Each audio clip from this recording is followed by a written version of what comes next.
दोस्तों नमस्कार, मैं Kamal Kumar crime story channel में आपका स्वागत है। हमें उम्मीद है कि आप स्वस्थ एवं मस्त होंगे। करनाल एक गांव हरिशनपुरा में 24 नवंबर 2022 को उसी गांव के एक 55 साल की महिला राजवंती अपने घर से कहीं गायब हो गई। पुलिस अब राजवंती की गुमशुदगी के मामले की जांच कर रही थी, लेकिन उनका कुछ भी पता नहीं चल रहा था। वो अपने घर में किसी को बगैर कहीं चली गई थी। इस सिलसिले में घर वालों ने गौरवंदा थाने में रिपोर्ट लिखवाई थी। महिला की दिमागी हालत ठीक थी, किसी से कोई शिकायत परेशानी नहीं थी। अचानक कहाँ गई ये राज बनना हुआ था। ऐसे में गुमशुदगी के इस रहस्यमयी मामले की जांच CIF स्टाफ के हवाले कर दी गई।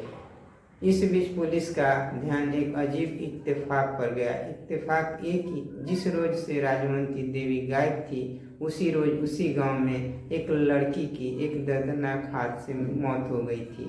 25 साल की इस लड़की का नाम अंतिमा था। अंतिमा अपने ही घर में करंट लगने और झुलसने की वजह से मारी गई थी। ये वारदात तब हुई जब लड़की के घर वाले बाहर थे। जब घर वाले लौटे तो बेटी की लाश देखकर सन्न रह गए।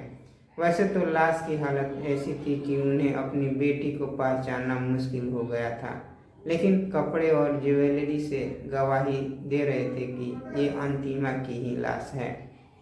अब घर वालों ने भरे मन से अपनी बेटी की लाश का अंतिम संस्कार कर दिया। अब पुलिस ने दोनों मामलों की जांच साथ में करने का फैसला किया। पता चला कि अंतिमा की मौत को हादसा मानकर ही उस मामले में घर वालों ने अंतिम संस्कार कर दिया था। उसकी मौत की कोई जांच नहीं हुई थी। ऐसे में CIF स्टाफ ने अंतिमा की मौत के बारे में पता करना शुरू किया। अंतिमा की मौत के बाद पुलिस ने उनके सोशल मीडिया अकाउंट की पड़ताल की और इस कोशिश में उसे एक चौंकाने वाली बात सामने आई। उसका सोशल मीडिया अकाउंट एक्टिव था और लोकेशन उत्तर प्रदेश की शामली में दिख रहा था।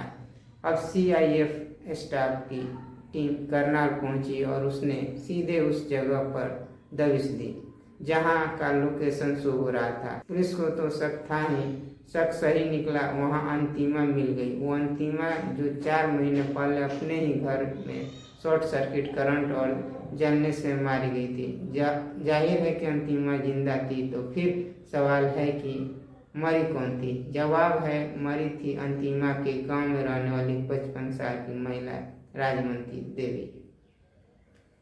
पुलिस के शिकंजे में आई अंतिमा ने बताया कि उसका शामली के एक लड़के से फेसबुक पर अफेयर था, लेकिन घर वाले इस रिश्ते के लिए राजी नहीं थे। ऐसे में वो अपनी मौत दिखाकर अपने आशिक के साथ सुकून की जिंदगी जीना चाहती थी। प्लानिंग उसने पहले से तैयार रखी थी, बस उसे मौके का इंतजार था। इत्तेफाक से 24 नवंबर को उसके घर वाले कहीं बाहर गए थे और मौका पाकर उसने अपने पड़ोस में रहने वाले राजवंती देवी को बुला लिया। इसके बाद उन्हें पानी में नींद की गोली मिलाकर दे दी। जब राजवंती गोली खाने की वजह से बेहोश हो गई तो पहले उन्हें राजवंती का गला घोटा, फिर करंट लगाया और फिर अपने कपड़े पहनाकर आखिरकार उसकी लाश जला दी ताकि उसकी पहचान न हो सके।